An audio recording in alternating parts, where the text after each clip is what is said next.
Total Screen proudly presents their official podcast, On Screen, with your hosts, Tyson Gifford and William Rohrig.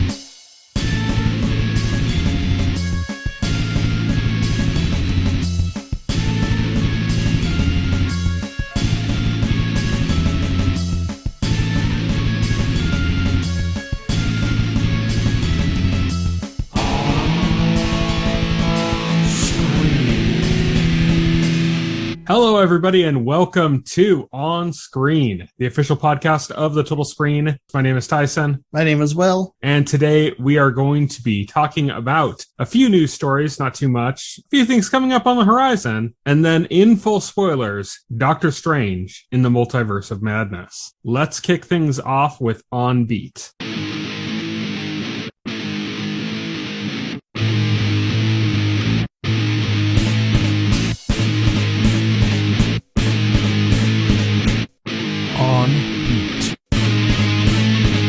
On Beat is, of course, our news segment, and we only have a few stories to go over this time, starting with The Boys college spinoff has officially been named Gen V. So this is going to be the one about a college specifically for superheroes to learn the ropes of being superheroes. It's basically analogous to like athletes competing for spots on professional teams. Mm-hmm. It's like basically they're competing to get spots as big-time superheroes in various cities in the country. Was it in season 1 where we had the whole scene where they were talking about a trade of a superhero? And I think it was like had to do with the Deep because of his controversy or whatever. Yeah. There was like a scene. So it's kind of like that, but like before they're known entities, you know, like when they're just starting out. Right, yeah, exactly. It's almost like a draft. It's almost like a draft. Yeah, and so they promised in a trailer. The trailer featured the stars of the new show, including Arnold Schwarzenegger's son, who's one of the cast members. Patrick Schwarzenegger, yep. They promised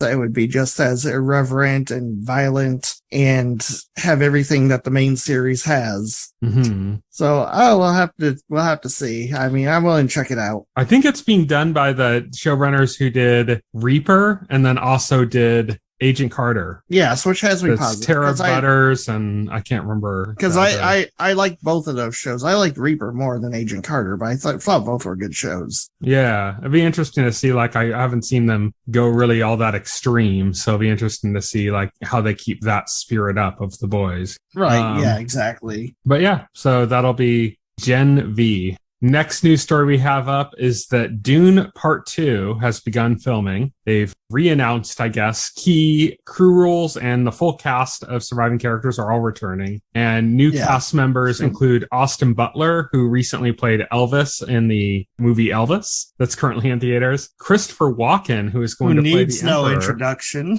Yeah. Well, he's the guy from that Joe Dirt movie. He's the guy from that music video in the 90s. I just like summing up Christopher Walken's career as he played that guy in Joe Dirt. Oh, yeah.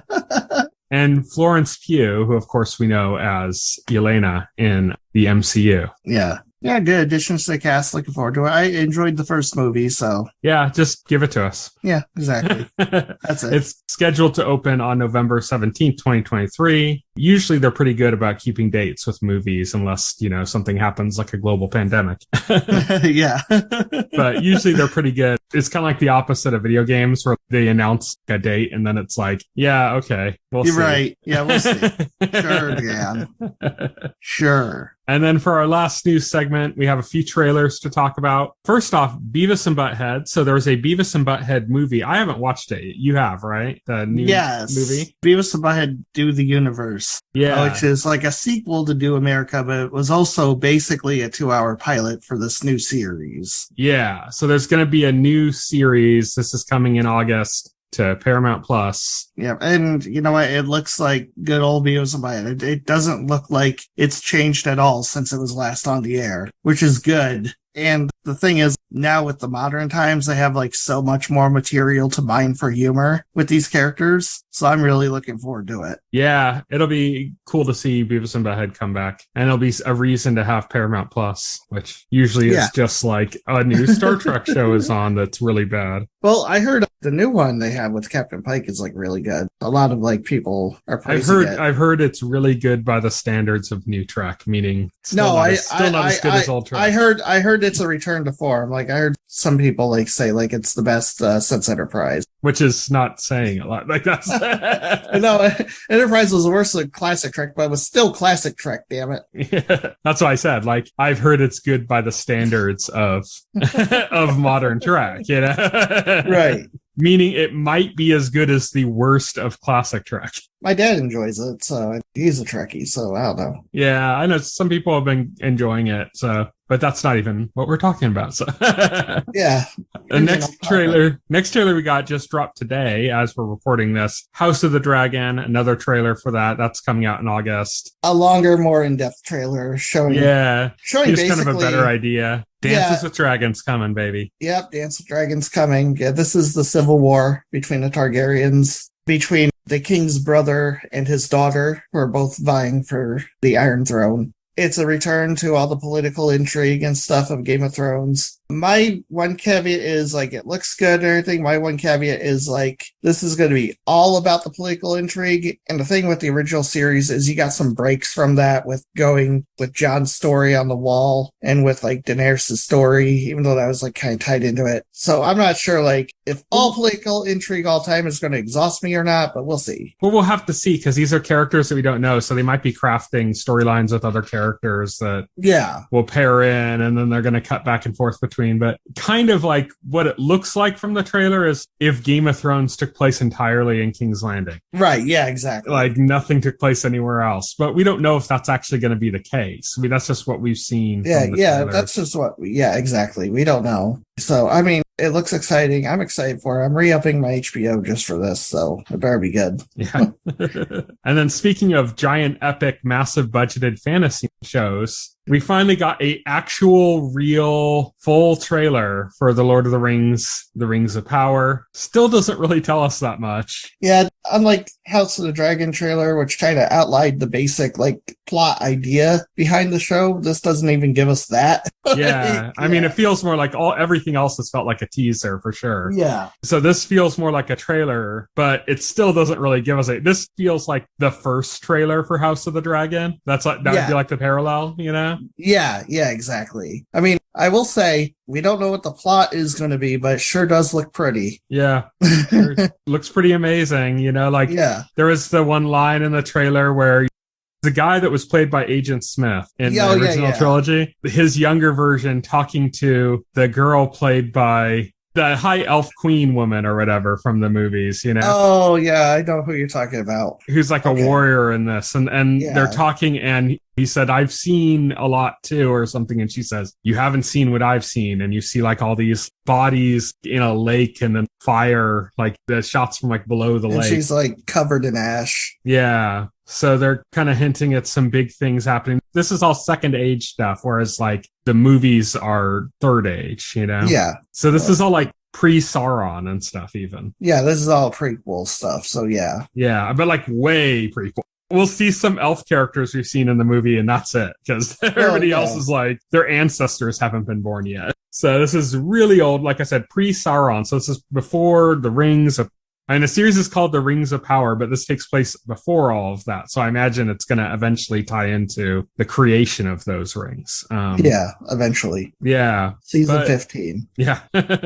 But so far, you know, I mean, I'm optimistic. I know like Lord of the Rings fans are just hating on it without even having seen it. Yeah, and that doesn't make sense to me because like they just expect it to be looks shit. Good visually, but like, yeah, that's a weird expectation to have. Like, watch at least the first episode before you judge it. Yeah. If it's hilariously bad, it's gonna show its ass pretty quickly. Yeah, I would cast judgment until like it's actually out. Yeah, I mean, it's okay to be cautious, but you don't have any real, like nothing that's been shown is that clear about what's going on, you know? It's all fairly vague right now, so give it a shot. Because, I mean, at least they spent on it. You know, at least they had the confidence in the project enough to spend on it. One of the most lavish television productions of all time, apparently, so. Yeah, I mean, probably the most lavish production of all time. So that is it for our news segment. Now we're going to move on to On the Horizon.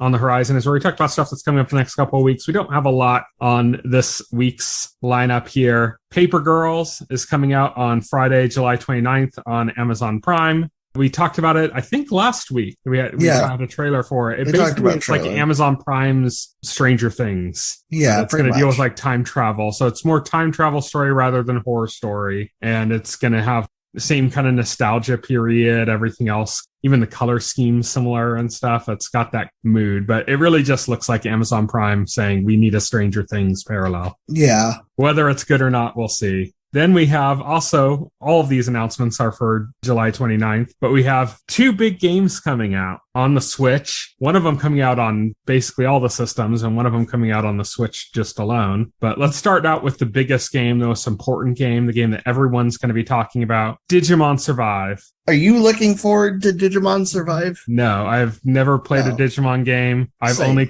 seen little bits and pieces of the show, like just because it happened to be on when I turned on the TV. I've never seen Digimon. Like, my knowledge is like just random stuff that I just happen to be exposed to secondhand. Like I said, it's just like I turn on, back in the day, this isn't like really the case so much anymore, but back in the day, you would turn on your TV and there'd already be something playing. I remember like passing around the internet some insane post from like a Digimon fan forum, somebody claiming like Digimon were real and they found them. Future QAnon people is what you're talking about. Pretty much. Yeah.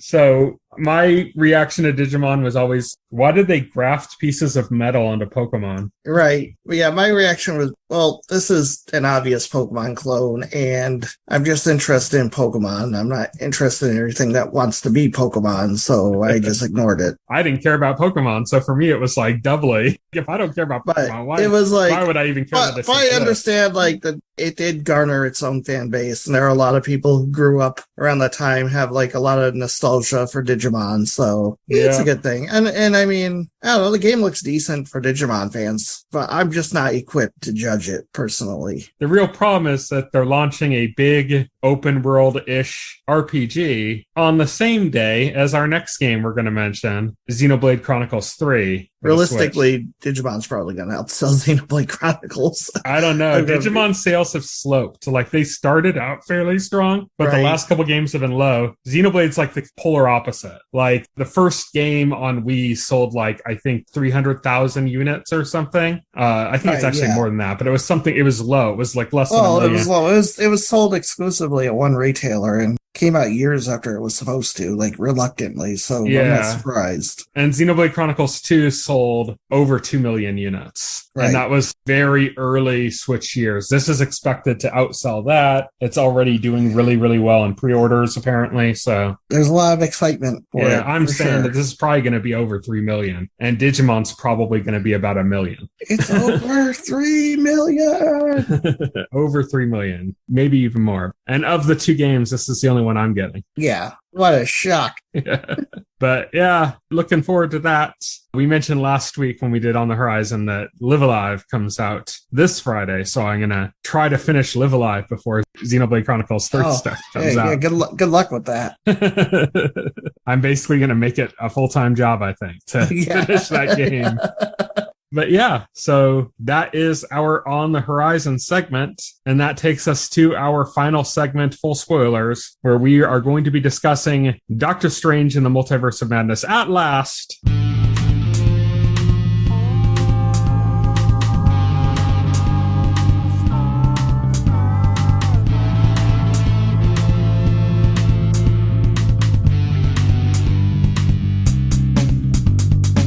At last, because I will watch it. Of course, this is directed by Sam Raimi. This is the first film he has directed since the Oz the Great and Powerful, and it's the first comic book movie he's directed since Spider-Man 3. Yeah, it's crazy because like this movie is actually kind of divisive online. it's kind of like there are people who don't like this movie. I think most of Phase 4 has been like that. And we're seeing that now with the new Thor movie. The same thing's happening. Right. Yeah, we're seeing the same thing happening. I don't know about Thor, but this ended up being one of my favorite films of Phase 4. Mostly because it's Sam Raimi and I love his filmmaking style, but also what they did with Scarlet Witch was incredible. Like, they made her like easily right now one of the best villains in the MCU, bar none. I mean, that might be a low bar because MCU villains tend to be one-offs and not that memorable. But I mean, yeah, Elizabeth Olsen did a fantastic job in this, and she was terrifying through the whole runtime. I would argue that Elizabeth Olsen is the best performer in the entirety of the MCU. I would not disagree with you. Yeah, I think there's phenomenal actors in the MCU. Yeah. But Elizabeth Olsen's been outperforming all of them, in my opinion. Between this and WandaVision, it's just incredible. The divisiveness is weird with this movie. Some of it, like, I can understand. It's just, I can understand that people wanted more multiverse from Multiverse of Madness. And we only really had, two main universes and then a third one that we see a bit of as well. And then just like, there's one scene where they're running through a whole bunch of them in a matter of like a minute. But besides that one scene, there's only like I said, there's two main ones we see, which is our universe, so the prime universe of the MCU, 616, and then 838, which is the I'm going to call it the Illuminati universe. Yeah, and then we have the only other universe that we really spend any much time in is the Incursion universe, where Sinister Strange is. Yes. So it's kind of like those are the kind of only three real universes. So I can understand people that really wanted like a big multiverse thing, because they had Spider-Man No Way Home, and then it was okay. Honestly, though, like if they focus too much on that, it would territory where you're in danger of it just being a gimmick and then you're just bloating out the movie for no reason. That's kind of honestly what I felt about No Way Home. Like, I loved No Way Home, but to me it was more of a roller coaster than a movie. Right, yeah. It was fair. All fan service and cool stuff. Oh, here's some cool shit here. Oh, here's some cool shit here. Oh, look at this. This is amazing. Look at this. But it didn't really feel like a 3-act movie with like a solid running theme throughout it and good dramatic beats. There were a few, but it didn't really hold up in that way for me. I was always conflicted when I came out of No Way Home because of that, because I'm like, okay, I really enjoyed my experience, but I can't really say it's a good movie. Like, it just doesn't ring true to me. And I think that's just what people wanted. They wanted the same thing for this. They wanted it to I think they wanted this to be another roller coaster. Yeah, and this focused more on the dramatic beats, especially with regards to the Scarlet Witch, because really, like, it's more her story than anybody else's, right? Even though Stephen Strange is the protagonist, and he does grow in character by the end of it. Like, he realizes a massive character flaw and he overcomes that character flaw. Mm-hmm. Like, this is very much about Wanda and her pain that she's experiencing like having basically invented children for herself and then having that taken away. Let's talk about another one of the complaints about the series that I don't agree with at all. I'm just going to say that up front. Okay. Is that people say that WandaVision is basically made pointless in the sense that Wanda dealt with this whole struggle. She came out ahead of it. Like, she had gotten past it. And then here she's suddenly like a villain now. Like, she's completely backtracked to that. I disagree. To me, the key point is at the very end of WandaVision, the very end, the stinger. Yeah, people didn't finish WandaVision then. Was that out of curiosity, she looked into the Darkhold, and as a result of looking into the Darkhold, she started being corrupted. It was very clear at the end of WandaVision that she was convinced to give up the entire thing for the good of all the people that were ensnared by it. She chose that. She was convinced. But that didn't mean that she did not feel loss, especially losing her children. So she lost Vision, she lost her children, she lost her comfort zone. Mm-hmm. And just because she willingly gave that up at the end doesn't mean she didn't still feel that loss. And then that scene with her, like, looking into the Darkhold is basically saying, like, she's experiencing that loss and she's looking for ways to get that back. That was my takeaway from the ending of WandaVision. Mm-hmm. In this movie, as it continues that story, I think the important thing that a lot of people are losing track of is that the Darkhold is a corruptor. Yes. And I think Elizabeth Olsen does an amazing job of portraying that, of portraying her struggling with the corruption. Every time she's faced with her children, we have that amazing scene where she takes over the mom in the 838 universe. She takes over the Wanda in that universe. There's a really cool, horrible scene and she takes over and her kids call out to her and it distracts her. Yeah. And you could see like there's kind of like a confusion. There's a struggle. There's so much happening on her face when dealing with that. When the kids call out to her, part of her is just like, I need to just keep going. I need to leave. And it's not a purely human reaction to the kids. That's her resisting the corrupting influence of the Darkhold. Yeah. To me, that's like a huge, important aspect of it. And so when people like talk about how all of that progress or her character development's undone, it's like, well, you're not paying attention to what's really happening to her character. No. Because this isn't just a sane and of sound mind person saying, I'm going to do this thing. This is somebody who's corrupted. Yeah. And the Darkhold has corrupted her and, really taken advantage of her desires, to the point where now she's like in a headspace where she's going to burn everything down in order to get what she wants. Yes. I mean, I think one of the scenes in particular that really plays out that, like how she's being corrupted and not just corrupted, but manipulated by the Darkhold and its source, which isn't really covered in this movie, but is a part of the comics, is that they have that one scene where they say, well, what if America just took you to a different universe or something where you'd want to be able to go to get these kids or whatever? Why do you need to take her powers? And she's like, well, what if they get sick? What if this happens? It's like this like really ridiculously beyond paranoia that she has about how something could go wrong. And it's unnatural, like paranoia and being a mother and dealing with those kind of things. That's real, of course. But to that extent, to me, that's pure Darkhold manipulation. That's the Darkhold saying like, okay, here's a logic hole that's going to allow her to push away from my corruption. No, I have to like convince her that if she doesn't have the powers, then her kids she might get her kids, but they'll die, Yeah. And to me, that's like a huge part of the movie that's like seems to be ignored by a lot of people that are complaining about this one aspect. And I think it was pretty obviously intentional that they put those scenes in for that reason. A lot of detractors are ignoring the nuance of it. It's funny because like a lot of the defense of the new Thor movie I see online is, it's a comedy. You're supposed to turn your brain off and enjoy it. If you have to turn your brain off to watch a movie, I don't think it's that good of a movie. And I'm thinking that's what people were like trying to do here. They were trying to, this is a Marvel movie. Let's turn our brains off and enjoy the ride. No, this movie doesn't work quite that way. You have to pay attention. There is nuance here. I will say in regards to the Thor movie, it's not about turning your brain off.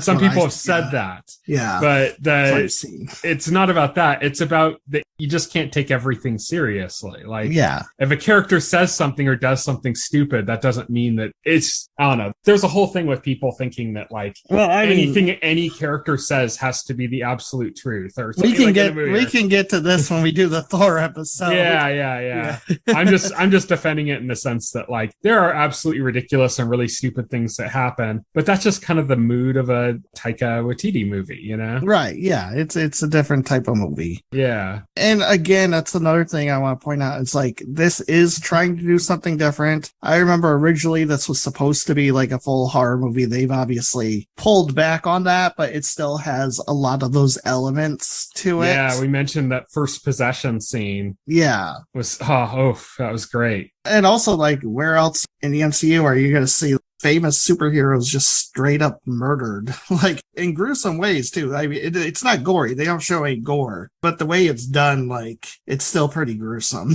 Yeah. Captain Spaghetti. Yeah, Captain Spaghetti. Yeah. Which is great. And this movie does deliver the fan service because when we get to the Illuminati universe, we do meet the Illuminati and it's full of fan service. We get live action Captain Carter from What If, Peggy Carter. That was cool. We get Maria Rambeau, who is Captain Marvel in this universe. And we actually get Anson Mount returning as Black Bolt from the hit ABC television series Inhumans. The best Marvel property of all time. Yeah, the best Marvel property of all time. With perhaps the greatest wig ever used in television or film. Which I'm just amazed that like they actually like acknowledged that series in an actual MCU film. Like that was the most surprising cameo for me. I was like, okay.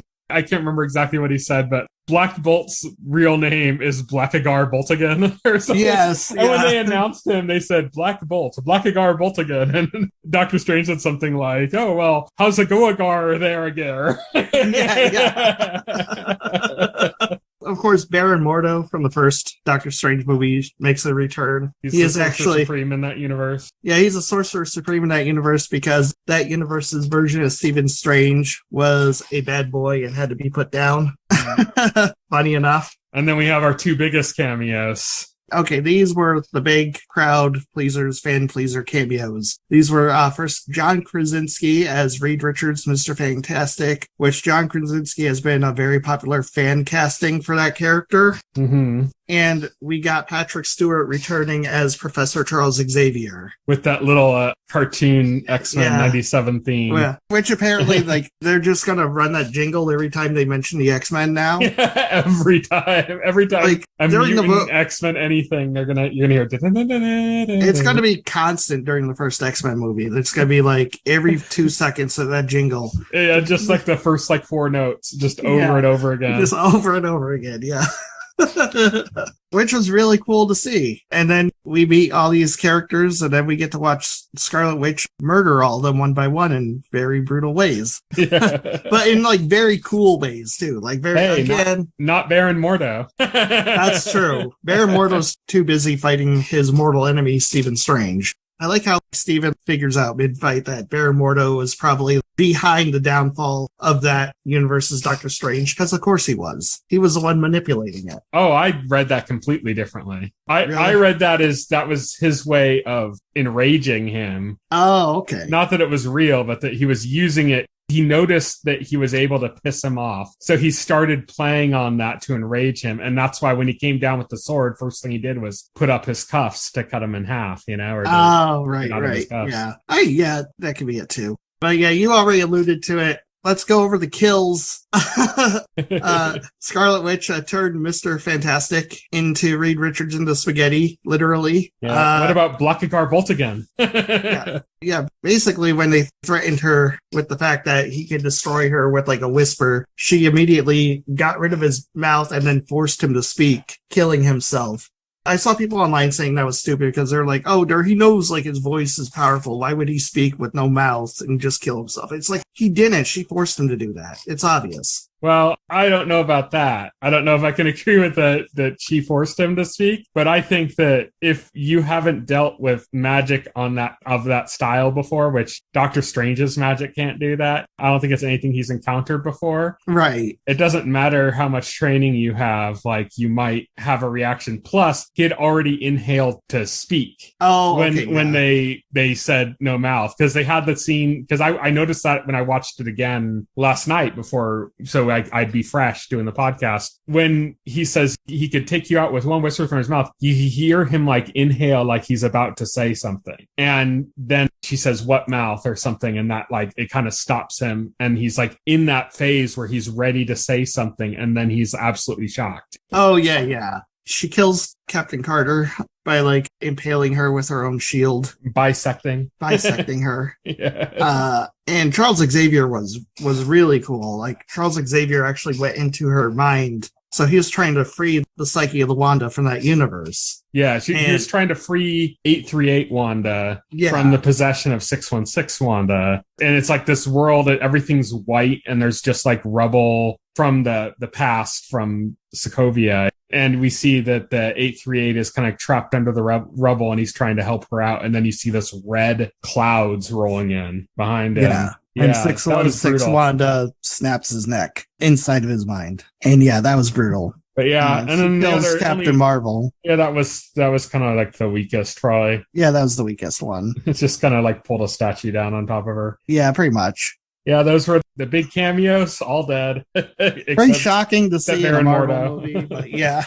But I didn't mention the best cameo in the entire movie. That was Bruce Campbell as Pizza Papa. Yeah, they need to make a Pizza Papa comic. They do. I'd buy it. I need to have the super rare Pizza Papa 738. You know, we need to make us some pizza balls. Those look delicious and free too. Yeah, Bruce Campbell kills it in every cameo he has. So how about some mustard? Yeah, how about some mustard? Yeah. I liked America Chavez in this, although she didn't serve much more than like a MacGuffin. She was basically a MacGuffin in this. Yeah, for the most part. I think the actress was okay. There were a few weak points that were, one that pops to mind is when Strange and her get knocked out. She just kind of flops like a cold fish, and it just was kind of awkward and weird. Yeah. But she's a young actress. She was like 16, I think, when they filmed that. Yeah, so that's fine. It's fine. Yeah. I liked her. Wong gets some cool stuff to do in this movie. One of my favorite sequences in this movie is the battle Doctor Strange has with Sinister Strange in the Incursion universe. The musical sequence, Yeah, which is really cool visuals they do with like the spells and stuff. Instead of just having them straight shoot spells at each other, Raimi has like some fun with it. Benedict Cumberbatch really has like the measure of that character. Yes, he does. Where he can play him in so many different varieties. And I think the time where I really noticed that, because he was always good in the character, but I mean, the time where I really noticed that was the one good What If episode, which was the Doctor Strange one. And he was doing the voice for that, and he was playing him in so many different ways and so many different levels of being kind of like towards being sinister and evil versus being kind of his regular self, and like all the kind of variations within that and stuff. He like had mastered it so well that I was like, okay, this is cool. So we got to see basically 4 Doctor Stranges in this universe, one just in a flashback, one of them at the very beginning of the movie, and then we have our main Doctor Strange and then Sinister Strange that you're talking about that was in this battle. And I just love the nuanced differences between like him and Sinister Strange, the way like he's portrayed. Almost felt like watching 2 different actors like working off of each other. Yeah. But yeah, that musical fight was one of the coolest. When you get closer to the climax, you get some like real Evil Dead stuff, like when there's like those shadow demons. The souls of the damned. Yeah, the souls of the damned. And then which they gave high squeaky voices to, which is very like Deadite. Yeah, from, very like, Deadite. Evil Dead. Oh yeah, like the camera angles and stuff that they were doing was very Evil Dead. One of the things I love about the Evil Dead movies, mostly the later ones, like Evil Dead 2 and Army of Darkness, is the evil is like really chatty. Usually when you have like kind of dead, Evil Dead type demons or something, they're very like silent and stoic and stuff. Or they just they're screech. silent. We're like the fears you don't know what they're thinking. Or, if they even have thoughts. Raimi's devils are like very talkative. Yeah. They're like, this is forbidden. You do not do this. They make their minds very well known, which is different than what you'd normally have in that kind of a characterization. So I thought that was cool with the Souls of the Damned having personality like that. Because like we've seen that kind of stuff before, and it doesn't play off as well, I think, because of that, because they don't have that. They're just like a swirling mass of evil, and you don't really care about any of it. But here, like, they give them personality and the coolest cape ever. Yes. The coolest cape ever. And of course, like when Doctor Strange, was it like Dreamwalks? That's right. Yeah, he dreamwalks into the body of the dead Doctor Strange from the beginning of the movie. Like, again, that's more Evil Dead stuff. It's wonderful too. Yeah, it's reminiscent of, the Evil Ash reincarnating or coming back and reforming in Army of Darkness. Yeah, in Army of Darkness. Yeah, absolutely. You see a lot of like Army of Darkness like style in this film. Again, Raimi, like his trademarks are all over this movie, and I love it. Well, I mean, even the fight, like, and I was particularly noticing this when I watched it last night. The fight with that giant octopus eyeball creature. Yeah. Towards the beginning, that felt very much like Spider-Man 2. Yes. When Spider-Man was fighting Doc Ock, and the captive that time was Aunt May on the side of the building, and like it felt very much like that scene. it was like a direct callback to it. So I thought that was kind of cool. Oh yeah. Also really just cool. The reference to the amount of time they spent talking about Spider-Man. He was explaining Spider-Man to America, and it was funny. Yeah, it's like, do you have any experience with multiverse? That's all we had an experience with the Spider-Man, with the multiverse. And she's like, Spider-Man, ew. Yeah, and they go into like a whole conversation about, if he shoots webbing from his butt. And, I thought that was kind of cool. That was just the whole reason for that is obviously because Raimi did Spider-Man and they wanted to Raimi did Spider-Man. Also convenient because they just came off of a Spider-Man movie that heavily involved Doctor Strange, so they could bring it up in the movie and make it natural. I don't think they would have put as much of the jokes about it in there if it hadn't been Raimi directing that. Yeah, same. We have to give some credit here to Michael Wardren, who is the writer on this. He was also the writer on Loki. He's the showrunner and writer for Loki. One of the things I saw Michael Waldron. Like, I saw a clip where he was saying, like, the original idea was that Wanda was going to be one of the good guys in this. They had, like, a different main villain in mind for this film, but that Wanda, by the end of it, would become completely corrupted by the Darkhold, and then she'd be fully villainized for whatever next movie they had her appear in. And Michael was like, no, she'd be a fantastic villain. Why are we letting some other movie have that? Let's just have her be the villain from the jump and have that be our movie. And I think that was a brilliant decision. Yeah. Wanda's such a fascinating character. And I mean, even after everything she's done that's wrong, I want to spend more time with her. So I'm sad that she's seemingly dead. Of course, this is the MCU and we didn't see a body. So yeah. And they also introduced the multiverse that also conveniently has another version of Wanda. So it's not like they can't do anything to make her come back. Right. Yeah. So we saw at least 2 Wandas in this movie. Yeah. We don't know if we saw more because we did see Wanda's dream and we did find out that dreams are all from a multiverse. We don't know if that dream was from the 838 universe or if it was from a different one. So we saw at least 2. Yeah, we saw Wandas. At least 2 in this movie. I love the scene at the end where Wanda comforts Wanda, where 838 Wanda comforts 616 Wanda, It's that was great. Yeah. That's kind of the strength of Elizabeth Olsen, overall did such a good job with her.